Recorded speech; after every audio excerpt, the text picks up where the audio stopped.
तो last episode के and पे हमने देखा था कि हमारा योंग म्योंग उन सभी के सेंटर में खड़ा होता है, जबकि वो सभी लोग उसे चारों तरफ से घेर लेते ताकि एक फॉर्मेशन के साथ उसे ट्रैप कर सके। तो मास्टर माकिनो वहां पर सोच रहे होते कि मैं यहाँ पर अपने बहुत सारे डिसाइपल्स और बहुत सारे एलाइज को खो दिया है, लेकिन अगर मैं यहाँ पर अपने बेटे की मौत को इग्नोर कर दूं तो मुझे लगता है कि मुझे सारी जिंदगी इस बात का पछतावा रहेगा। मैं यहाँ पर इन सभी लोगों की मौत को होता हुआ देख सकता हूँ, लेकिन अपने बेटे की मौत को इग्नोर नहीं कर सकता। ये सभी लोग अगर मरते हैं तो मर जाए, लेकिन मैं अपने बेटे का बदला लेकर रहूंगा। मास्टर माकिनो कहते हैं कि यहाँ पर जितने भी लोग मरे हैं उन सभी लोगों की मौत को जाया होने नहीं दिया जा सकता। तो मेरे सभी लोगों, मेरी बात को ध्यान से सुनो, आज हम लोग इस लड़के को जिंदा नहीं छोड़ सकते। अगर इसको जिंदा छोड़ दिया तो उन सभी लोगों की मौत जाया जाएगी।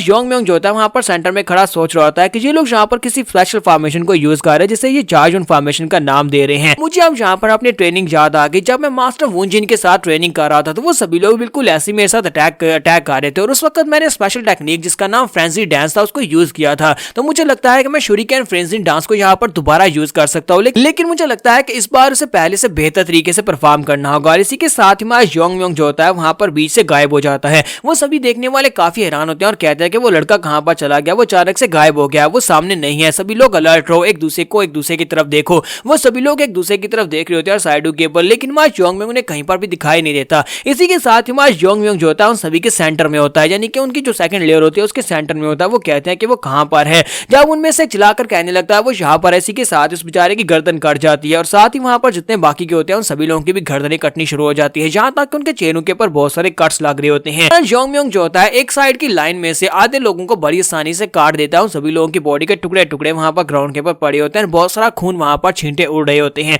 और बाकी के सभी लोग बहुत ज्यादा घबरा रहे होते हैं। मास्टर माकिनो भी इस बात से काफी हैरान होते हैं और कहते हैं मैं तो इस लड़के की मूवमेंट्स को यहाँ पर देख भी नहीं पाया। आज ये लड़का यहाँ पर इतनी तेजी से मूव कैसे कर पा रहा है, हम तो इसकी मूवमेंट्स को भी ट्रैक नहीं कर पा रहे। इस लड़के की रियल आइडेंटिटी क्या है, ये कौन से महान मास्टर का बच्चा हो सकता है। इसके साथ उनमें से दो लोग जो होते हैं अपनी तलवारें लेकर उसके ऊपर अटैक करने के लिए आगे बढ़ते हैं और कहते हैं कि तुम्हारी हिम्मत कैसे हमारे फेलो ब्रदर्स को मारने की, मैं तुम्हें नहीं छोड़ूंगा। तो जैसे ही वो आगे बढ़ रहे होते हैं हमारा योंग म्योंग कहता है कि मुझे तुम्हारी तलवारें चाहिए, और साथ ही अपने हाथ को सामने की तरफ करते हुए अपनी इंटरनल एनर्जी की फोर्स को यूज करता है, जिससे वो दूसरी चीजों को अपनी तरफ अट्रैक्ट कर सकता है। तो जैसे ही वहां पर फोर्स को यूज करता है उनके हाथ में जो तलवारें होती है वो टुकड़े टुकड़े हो जाती हैं। वो लोग अटैक करने के लिए आगे बढ़ रहे होते हैं, वो लोग वहीं पर रुक जाते हैं, और उनकी तलवारों के जो टुकड़े होते हैं वो छोटे छोटे शार्ट्स की शक्ल में वहां पर हमारे योंग म्योंग की तरफ आगे बढ़ते हैं। योंग म्योंग उन सभी शार्ट्स को अपनी तरफ बुला लेता है, और वो सभी लोग कहते हैं ये लड़का तो एक मॉन्स्टर है, इतनी आसानी से यहाँ पर इतनी दूर खड़े बिना हाथ लगाए हमारे तलवारों को टुकड़े टुकड़े कर दिया, इसने ये कैसे किया होगा। जबकि मास्टर माकिनो जो होते हैं वो सारे के सारे प्रिंसिपल्स को समझते होते हैं। वो कहता है कि इस लड़के ने यहाँ पर डिस्ट्रक्शन के प्रिंसिपल को यूज करते हुए तलवारों को वहां पर उनके हाथों में ही तोड़ दिया। उन सभी के टुकड़ों को निकलने के बाद इसने डिस्ट्रक्शन के प्रिंसिपल को यूज करते हुए उन सभी को हवा में डिस्पर्स कर दिया, और उसके बाद अब यहाँ पर की पावर को कंट्रोल करते हुए उन सभी के सभी शार्ट्स को कंट्रोल कर सकता है। वो उन सभी शार्ट्स को अपनी तरफ बुला रहा है और इसके साथ ही वो उनको स्पिन कर रहा है। हमारा योंग म्योंग वाकई में यहाँ पर सब कुछ कर रहा होता है, तो वो उन सभी तलवार के टुकड़ों को अपनी तरफ बुलाता है और उन सभी को अपने इर्द गिर्द स्पिन कर रहा है। जैसे कि उनके यहाँ पर एक स्पेशल टेक्निक थी 10,000 फ्लावर वाली टेक्निक, वो सेम उसी टेक्निक को यूज कर रहा होता है। वो सभी लोग यहाँ पर इस टेक्निक को पहचानते होते हैं। वो कहते हैं कि हम लोगों ने इस टेक्निक को पहले भी देखा है, ये टैंग क्लैन की सबसे महान टेक्निक है। उनकी ये स्पेशल टेक्निक जिसकी मदद से उन्होंने ब्रिलियंस डीमन को हराया था, उसको 10,000 हेवनली फ्लावर रेन कहा जाता है। ये एक बहुत ही पावरफुल टेक्निक है, लेकिन इस लड़के के पास टेक्निक कहां से आई। हमारा योंग म्योंग वहां पर आगे की तरफ बढ़ना स्टार्ट करता है, और उसके इर्द गिर्द क्योंकि वहां पर हवा में बहुत सारे शार्ट्स होते हैं जिनको वो स्पिन कर रहा होता है, तो वो सभी शार्ट जो होते हैं वो उन लड़कों की बॉडी के अंदर जाकर लगना शुरू होते हैं, और यहाँ तक जहां पर जिसकी बॉडी के साथ वो शार्ट टकराता है उसकी बॉडी के आर पार हो जाता है, और वो सभी लोग वहां पर मरना शुरू कर देते हैं। तुम्हारा योंग म्योंग तो यहाँ पर मौत का नाच कर रहा होता है, तो वहां पर जहां पर भी शार्ट गिरते हैं वो सभी लोगों को मारता जाता है, एक एक करके वो सभी लोग मरते जा रहे होते हैं। तो मास्टर माकिनो दूर खड़े ये सब कुछ देख रहे होते हैं। मास्टर माकिनो कहता है कि मैं यहाँ पर ये सोच रहा था कि ये लड़का टैंग फैमिली की उस 10,000 फ्लावर रेन टेक्निक को यूज कर रहा है, लेकिन असल में ये टेक्निक उससे बहुत ज्यादा हायर लेवल की टेक्निक है, यानी कि ये उस टेक्निक के जैसी है लेकिन उससे बहुत ज्यादा बेहतर है, क्योंकि मैंने उस टेक्निक को परफॉर्म होते हुए देखा हुआ है। उस टेक्निक में इस तरह से लोगों की जान नहीं जाती जिस तरह से इस टेक्निक में जा रही है। जबकि हमारा योंग म्योंग कहता है कि मैंने इस टेक्निक को खुद से बनाया, तो फिर मैं इस टेक्निक को नया नाम दूंगा। आज के बाद से इस टेक्निक का नाम होगा आयरन शॉट वॉली, क्योंकि इसमें यहाँ पर मैं आयरन शॉट्स को यूज कर रहा हूँ। यहाँ पर सभी लोग ग्राउंड के ऊपर गिरे पड़े होते हैं। तुम्हारा योंग म्योंग कहता है कि अब जबकि तुम्हारे बाकी के सभी लोग मर चुके हैं, तो क्या तुम यहाँ पर इतने सारे लोगों का बलिदान देने के बाद क्या आप खुद यहाँ पर आगे बढ़कर मेरे पर अटैक करोगे या नहीं, क्योंकि तुमने जानबूझकर यहाँ पर अपने बहुत सारे लोगों को मरवा दिया ताकि तुम देख सको कि मैं क्या कर सकता हूँ। तो इसी के साथ ही मास्टर माकिनो अपनी डबल स्वर्ड्स को निकालते हैं और कहते हैं कि लड़के देखते हैं कि तुम यहाँ पर अपने स्पिरिट को कब तक यहाँ पर रोक कर रख सकते हो, क्योंकि तुम यहाँ पर बहुत ही जल्दी मेरे हाथों से मरने वाले हो। और वो अपने प्रेशर को रिलीज करते हैं और कहते हैं कि मुझे यहाँ पर डरने की जरूरत हिम्मत नहीं है। नहीं पता कि ये लड़का और क्या कर सकता है, लेकिन मुझे इतना पता है कि मैंने यहाँ पर जिंदगी में कितनी सारी अचीवमेंट्स को हासिल किया है। मैं एक मास्टर हूँ, मैं ग्रेट मास्टर हूँ जिसके बहुत सारे डिसाइपल्स हैं, जबकि ये सिर्फ और सिर्फ एक छोटा लड़का है। मुझे यहाँ पर अपनी साइलेंट वर्ड टेक्निक को यूज करना होगा। अगर मैं यहाँ पर अपनी टाइवी ट्विंस वर्ड और साथ में साइलेंट वर्ड टेक्निक दोनों को मिक्स करके यूज करता हूँ तो मुझे लगता है कि मैं इस लड़के को बड़ी आसानी से मार सकता हूँ और इस लड़के की लाश का पता भी नहीं चलेगा क्योंकि इसके बहुत सारे टुकड़े हो जाएंगे।